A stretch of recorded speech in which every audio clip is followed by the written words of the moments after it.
அனைவருக்கும் அடையாளம் இளவரசனின் அன்பு வணக்கங்கள். நாம் இன்றைக்கி பார்க்கக்கூடிய தலைப்பு வந்து PGTRB 2026 ரிசல்ட் அனாலிசிஸ் பார்ட் 2 பார்க்க போகிறோங்க. பார்ட் 1 பார்க்காதவங்க ஏற்கனவே பார்த்துட்டு வந்துருக்கு. ஏன்னா பார்ட் 1ல் முதல் 10 இடங்களை பிடித்த மாவட்டங்களை நம்ம தெளிவாக விளக்கமாக நம்ம கொடுத்துருக்குறோம்.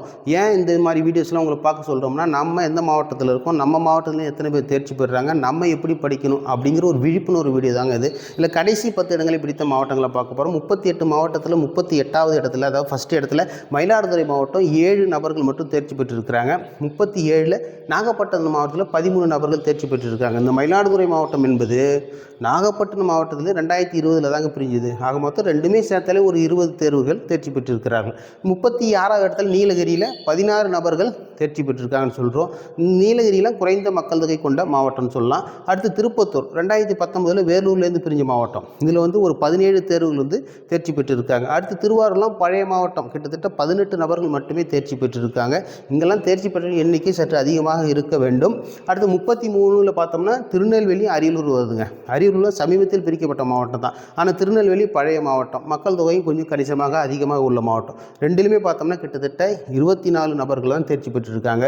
திருநெல்வேலி என்பது தென்னிந்திய ஆக்ஸ்போர்ட் என்று சொல்லக்கூடிய பாளையங்கோட்டை உள்ள ஒரு இடம். அதிலே 24 நபர்கள் தேர்ச்சி பெற்றிருக்கிறார்கள். இன்னும் கணிசமாக இது உயர வேண்டும்.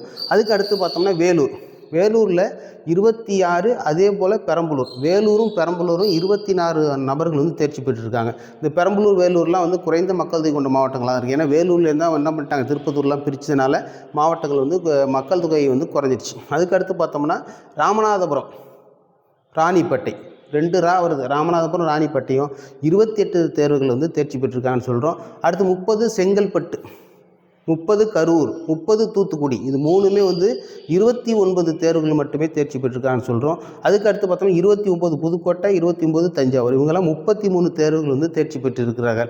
இதெல்லாம் நீங்கள் வந்து திரும்ப படிக்கும்பொழுது நம்ம மாவட்டத்தில் எத்தனை பேர் பாஸ் பண்ணியிருக்காங்க, நம்மளை எப்படிலாம் படிக்கிறோம், இனிமேல் எப்படி படிக்கணும், எங்கெங்கே கோச்சிங் சென்டர் இருக்கும், எங்கெங்கே ஸ்டடி மெட்டீரியல் அதிகமாக இருக்கும், எங்கெங்கே நண்பர்கள் இருப்பாங்க, நம்ம எப்படியெல்லாம் அடுத்து ஸ்டடி பிளான் மாற்றினா நம்ம வெற்றி அடையலாம் அப்படிங்கிறது உங்களுக்கு உதவும் அப்படிங்கிற ஒரு உன்னதமான ஒரு நோக்கத்தில் ஒரு விழிப்புணர்வு வீடியோ மட்டும் தான் நம்ம கொடுக்குறோம். நம்ம போடக்கூடிய ஒவ்வொரு வீடியோஸும் ஃபாலோ பண்ணிட்டு வந்தாலே உங்களுக்கு ஒரு ஐடியாஸ் கிடைக்கும். நன்றி.